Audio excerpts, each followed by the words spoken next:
Mtazamaji, nyuma yangu ni mabaki ya nyumba miongoni mwa nyumba 17 ambazo wakazi wake wamehifadhiwa kwa majirani kutokana na kimbunga kilichoambatana na mvua siku ya Januari 4 mwaka huu wa 2026. Na haya yanatokea katika kijiji cha Msanda Muungano kilichopo katika halmashauri ya wilaya ya Sumbawanga vijijini katika mkoa huu wa Rukwa. Wananchi hawa shime yao ni kwa serikali kuweza kuwasaidia kuona namna gani wanakwenda kunusurika kwenye maisha haya ambayo wameanza mapya kwa kupata msaada kutoka kwa majirani. Lakini kwa wale wenye uwezo wengine, wao pia wanatiwa shime kuja kutia chochote kwa ajili ya Watanzania wenzetu hawa ambao wamekosa makazi katika kijiji hiki. Nikiripoti kutoka Msanda Muungano, mimi ni Ramadhani Risasi wa Safi Media.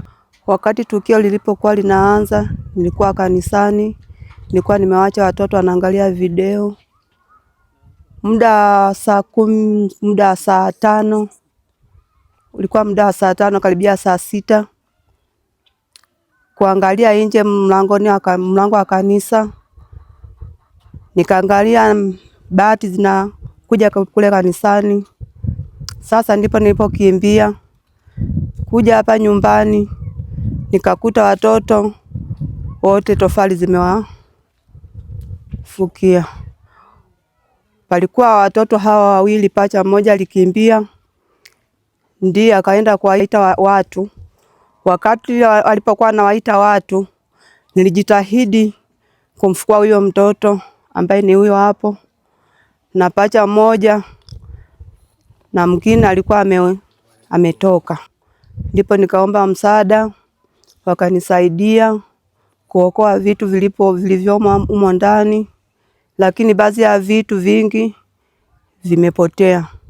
Ombi langu kwa serikali, nilikuwa naomba msaada vitu vilivyoharibika. Nilikuwa kanisani kule kaja kuniita. Sema hai kwangu kuna nini? Akasema kanichukua tu kuja kufika hapa. Yaani mtoto ameshaumia vibaya, baba yake, mtoto mguu umeshakatika. Baba yake yani hali yake yani vidonda ovyo. Yaani hapa nikachanganyikiwa. Na mume wangu uko hospitali wanisaidiaje mtibi huyo mtoto amesha katika mguu na baba yake. Mimi kwa majina naitwa Bwana Sauli Anthony Kolekwa, ndiye mwenyekiti wa kijiji cha Msanda Muungano A. Na tulipata taarifa kwamba kuna kimbunga kimepita kwa wananchi wangu, hususan kitongoji cha Isare. Kuna nyumba zimesha ezuliwa kama nyumba 17. Kwa nyumba hizi kuna zingine zimetokomea kabisa mpaka chini, zingine zimetolewa paa.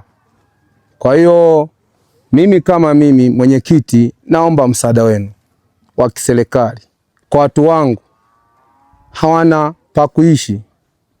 Kwa naombeni msaada. Jina naitwa Reusi Kosa Mnyalika, ni mheshimiwa diwani wa kata hii ya Msanda Muungano. Lakini tunashukuru kwanza kabisa kwa jitihada za mheshimiwa mkuu wa wilaya kuja kututembelea, kuwatia moyo wananchi, lakini pia elimu ilitolewa kuhusiana na kuchukua tahadhari kwa mvua hizi zinazonyesha na upepo huu unaoendelea.